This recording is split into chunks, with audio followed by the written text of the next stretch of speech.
Welcome take video group. मैं आपका विकास आपका मेरे चैनल में एक बार फिर स्वागत करता हूँ।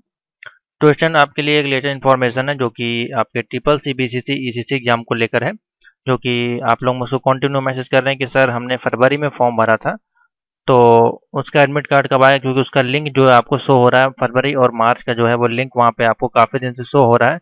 वो इसलिए शो हो रहा है क्योंकि जब आपका लॉकडाउन स्टार्ट हुआ था 22 मार्च के बाद से, यानी कि अप्रैल से आप मान सकते हैं, तो उससे पहले के लिंक एक्टिवेट कर दिए गए थे, इस कारण से वो आपको वहाँ पे शो हो रहा है। तो मैं आपको दिखा देता हूँ क्या किस प्रकार से है, क्या वो डाउनलोड हो सकता है अभी कि नहीं।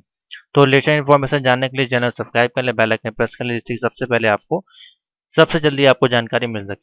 तो देखिए मैं आपको दिखा देता हूँ, अगर आप यहाँ पे जाएंगे फिर मैं आपको दिखा देता हूँ क्या एक्चुअल में एडमिट कार्ड आया है कि नहीं। सबसे पहले आप नोटिफिकेशन चेक कर लिया करें, तो यहाँ पे देखिए नो एडमिट कार्ड डिक्लेयर, अभी यहाँ पे कोई एडमिट कार्ड का यहाँ पे नोटिफिकेशन नहीं है, तो यहीं से आपको पता चल जाएगा। ठीक है, दूसरा अगर आपको यहाँ पे शो हो रहा है तो मैं आपको दिखा दे रहा हूँ, डाउनलोड एडमिट कार्ड पे आपको जाना है और देखिए ट्रिपल सी कोड पे हम जाते हैं। तो देखिए यहाँ पे आपको सिर्फ एप्लीकेशन नंबर तो देखने को मिलता है, इसमें आप नाम और अपना रजिस्ट्रेशन नंबर तो नहीं दे सकते हैं, क्योंकि वो आपको सिर्फ ओ ए बी और सी लेवल में देखने को मिलता है। बाकी ट्रिपल सी बीसीसी एग्जाम में आपको सिर्फ एप्लीकेशन नंबर से ही आपका पूरा फॉर्म चलता है। उसको आप मान लीजिए अगर आप एक बार में पास नहीं कर पाते तो दूसरी बार आपको फिर से फॉर्म भरना पड़ता है। ऐसा नहीं कि आपने एक बार ट्रिपल सी का फॉर्म भर दिया तो वो 5 साल तक वैलिड हो गया, जैसे ओ लेवल में होता है, ऐसा नहीं है। अगर आप फेल हो जाते हैं तो आप उसको दोबारा कर सकते हैं। अगर आप पास हो जाते हैं लेकिन आपका डी ग्रेड आता है तो आपको डी ग्रेड ही माना जाएगा, फिर से आप दोबारा ना भर के ए ग्रेड के लिए ना भरे। जो मैं कहना चाह रहा हूँ, काफ़ी बच्चे बोलते हैं सर डी ग्रेड आया तो क्या मैं ए ग्रेड के लिए फिर से अप्लाई कर सकता हूँ। कर सकते हैं लेकिन कोई बेनिफिट नहीं है इसमें, कोई ग्रेड का वो महत्व ज़्यादा नहीं है, आपको कोई भी ग्रेड मिला हो सभी समान है। तो देखिए यहाँ पे दिया एग्जामिनेशन ईयर हम लगाते हैं 2020। अब देखिए एग्जामिनेशन नेम आपसे पूछेगा, तो यहाँ पे जो दो नेम आ रहे हैं इस कारण से आप लोग मुझको डेली मैसेज कर रहे हैं, व्हाट्सएप पे मैसेज कर रहे हैं, कमेंट कर रहे हैं कि सर मैंने फरवरी को फॉर्म भरा था, उसका एडमिट कार्ड कब आएगा, क्योंकि यहाँ पे लिंक शो हो रहा है अभी तक आया नहीं। तो यहाँ पे जब आप क्लिक कर रहे होंगे फरवरी डाल के या मार्च डाल के, फरवरी का ही मान लेते हैं, अपना एप्लीकेशन नंबर डाल रहे होंगे, डेट ऑफ बर्थ डाल रहे होंगे, कैप्चा कोड डालने के बाद व्यू पे जब आप क्लिक कर रहे होंगे तो लिख के आ रहा होगा इनवैलिड, इनवैलिड डेटा जो भी है, invalid registration number, invalid application number, date of birth, ये सब लिख के आ रहा होगा। वो इसलिए लिख के आ रहा है क्योंकि ये डेटा जो फीड कर दिया गया था लॉकडाउन उस समय नहीं हुआ था, आपका मार्च और उसमें लॉकडाउन नहीं हुआ था। ये जैसे कि फरवरी में अगर आप भरे होंगे तो इसका एग्जाम कब होता है, मार्च अप्रैल में, ठीक है, और मार्च में भरे होंगे तो कब एग्जाम होता है, मई में। तो ये दो डेट, और ये पूरा अप्रैल मई जून जुलाई तक तो आपका ये चल ही रहा है लॉकडाउन, और इस समय आपका अगस्त में जाके ओपन हुआ है, तो अगस्त में जो आपका एग्जाम की डेट आई है तो वो आप डेट देख लें। उसकी डेट मैं आपको दिखा दे रहा हूँ, जैसे कि यहाँ पे लिखी गई है, देख सकते हैं, जो कि डेट है आपकी 18 अगस्त से 28 अगस्त के बीच में ये डेट दी गई है।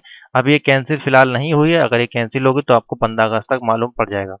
कल ही आज ही आपको मालूम पड़ जाएगा, आज 10 तारीख है।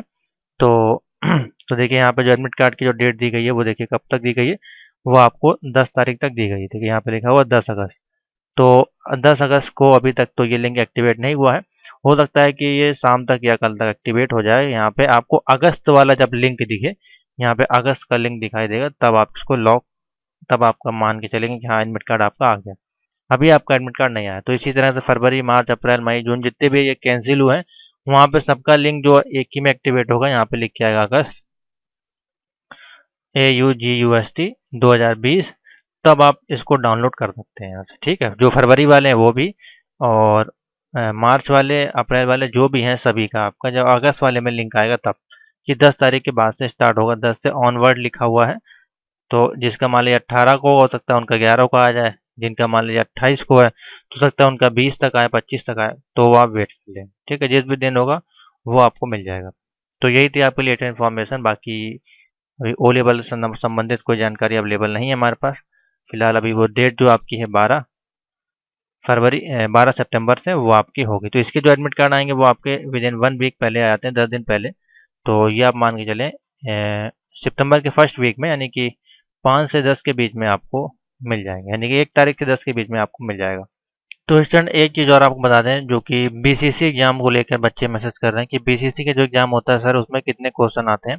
तो बीसीसी का जो एग्जाम होता है उसमें आपके ओनली 50 ऑब्जेक्टिव टाइप के क्वेश्चन आते हैं। ठीक है, बेसिक्स कोर्स है आपका, सिलेबस जो है आपका वही है, जो आपका ट्रिपल सी का है उसका थोड़ा सा आधा ही है। तो यहाँ पे सिलेबस आप डाउनलोड कर सकते हैं, दोनों का सिलेबस यहाँ पे अवेलेबल है। तो इसमें 50 क्वेश्चन आते हैं और 1 आवर्स का टाइम मिलता है, ठीक है।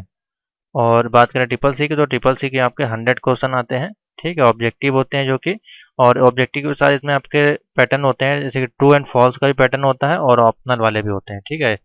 और ये जो होता है आपका 1 घंटा 30 मिनट का टाइम इसमें मिलता है। तो ये अंतर इसमें है आपका, तो इसको भी ध्यान रखें। बाकी जो ग्रेडिंग है, ग्रेडिंग आपके सब में होती है। डी से स्टार्ट होती है आपकी, डी से डी, सी, बी, ए, तो ए बी सी डी आपकी होती है, और एक एस होता है और एक एफ होता है। एफ यानी कि फेल हो गए, आपको दोबारा एग्जाम देना पड़ेगा, दोबारा फॉर्म भरना पड़ेगा। एस यानी कि 85% है। ए आपका आ जाता है 75, ये आ जाता है आपका 65, ये हो जाता है आपका 55, और ये हो जाता है आपका 45। तो इसके अनुसार आपका ग्रेडिंग बनती है, ठीक है। तो इसमें तो कोई भी ग्रेड आएगा तो आप कोई भी गवर्नमेंट जॉब या प्राइवेट जॉब के लिए भागीदार होंगे, आप उसमें अप्लाई कर सकते हैं, क्योंकि वहाँ पे परसेंट नहीं मांगा जाता है, सिर्फ आपको सर्टिफिकेट नहीं लटका आपको प्रूफ करना है, ठीक है। तो ये आपका बाकी सिलेबस यहाँ से देख लें बीसीसी का, यहाँ पे आपका दिया गया सेम से सिलेबस है, उसका नोट्स वगैरह हमारे पास अवेलेबल है। इनको चाहिए वो उसको व्हाट्सएप पे कांटेक्ट कर सकता है। तो थैंक यू फॉर वॉचिंग।